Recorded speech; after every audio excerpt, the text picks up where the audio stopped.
세례 요한을 보니까 그는 하나님이 주시는 복음 선포에 대한 비전을 가지고 광야로 나갔던 사람이었습니다.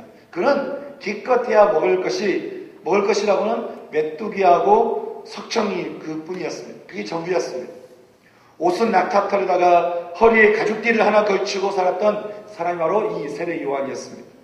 겉으로 보기에는 그는 비루한 사람이었고 비천해 보였지만 유대인의 모든 사람들이 그 앞에 머리를 숙여서 세례를 받으려고 줄을 섰다라고 성경 우리에게 말을 해주고 있죠.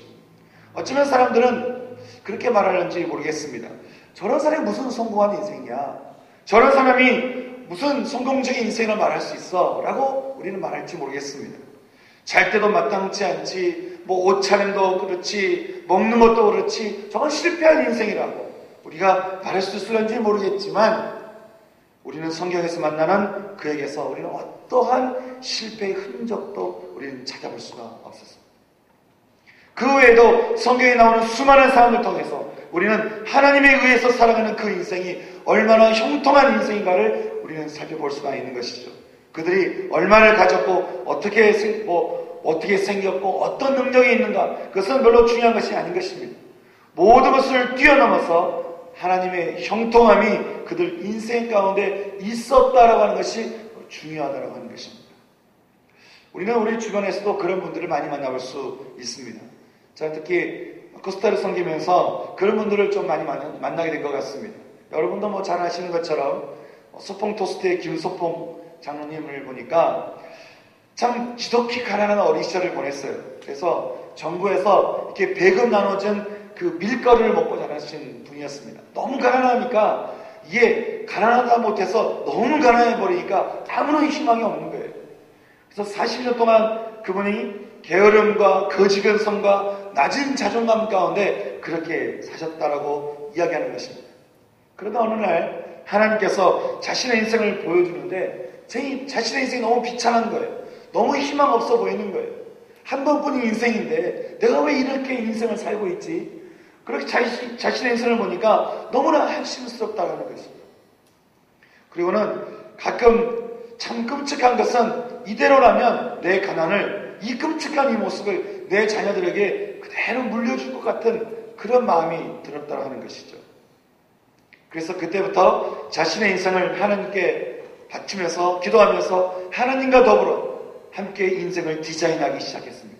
그래서 잠을 줄이고 자신 오늘 하루를 무엇을 했는가를 매일매일 꼼꼼하게 기록하면서 하나님께서 나에게 주시는 가능성을 가지고 그 인생을 디자인해가면서 살아가다 보니까 그렇게 인생이 재밌을 수가 없다고 하는 것입니다.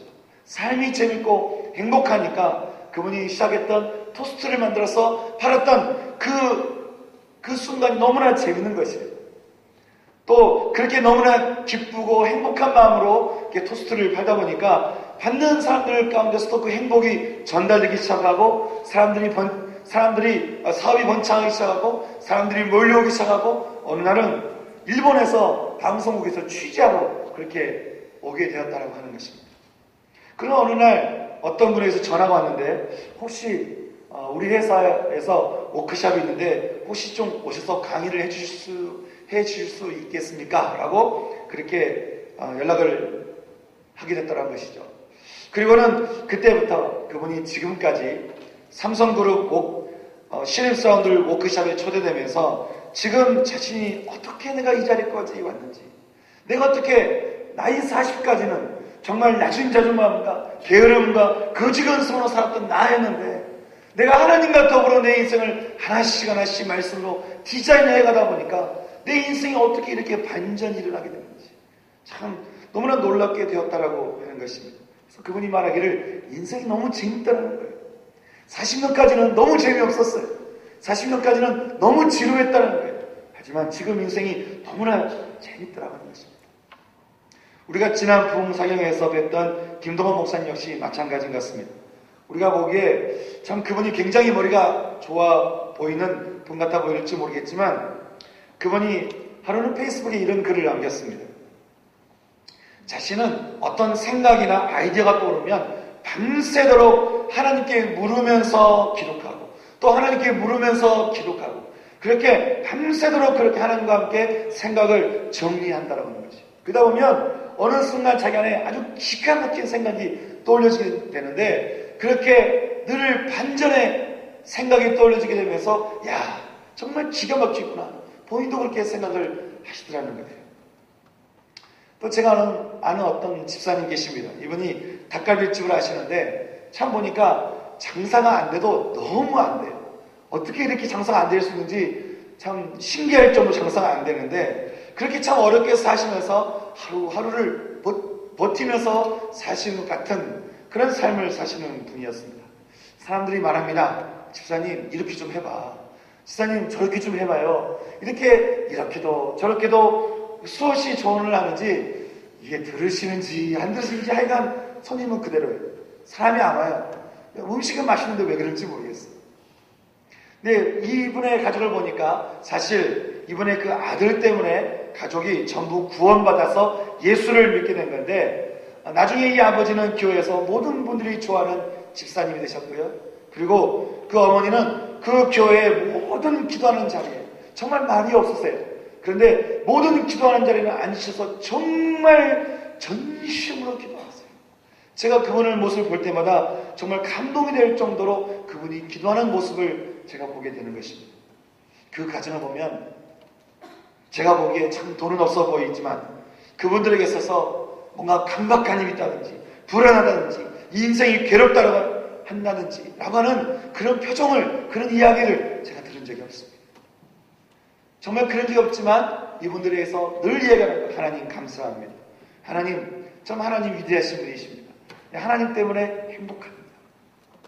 그분의 인생을 제가 그분의 고백을 듣노라면 정말 어쩌면 진짜 이분이야말로 우리가 말하는 진짜 형통한 사람이라고 하는 것이죠. 사랑하는 청년 여러분, 저는 이처럼 하나님이 인도하시는 인생의 그 형통을 살아갈 수 있는, 하나님이 인도하시는 그 인생의 형통을 경험할 수 있는 여러분 인생 되시기를 소망합니다. 아멘. 그리고 여러분의 인생 역시 그렇게 하나님의 형통함을 누리며 살아가는 그런 인생 되기를 정말 소망하는 것입니다. 겉으로는 뭔가 대단해 보이지 않는다 할지라도, 뭔가 좀 가진 것이 없어 보인다 할지라도 그 인생을 인도하시는 하나님의 형통함이 무엇보다도 아름다운 인생이라고 하는 것입니다. 물론 장래가 있고 소망이 있다는 말에 우리가 물질적인 부유함도 있기에 우리는 분명 하나님의 형통함을 입은 사람들은 참 많은 경우에 부유한 것도 사실입니다. 하지만 그분들의 간증에서 저는 자신들의 부유함을 자랑하면서 그렇게 교만함을 드러내는 그런 이야기를 제가 들은 적이 없는 것 같습니다.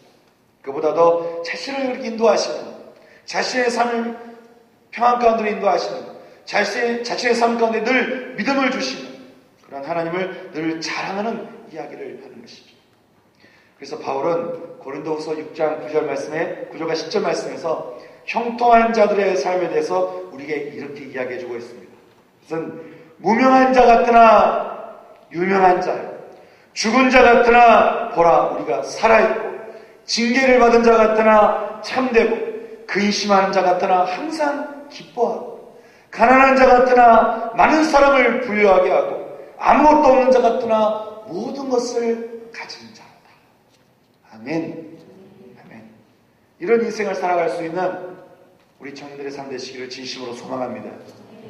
사랑하는 청년 여러분, 저는 저와 우리 청년들과 성도의 삶이 정말 하나님의 형통을 부러워할 수 있는 그런 인생 살아가시기를 진심으로 소망합니다.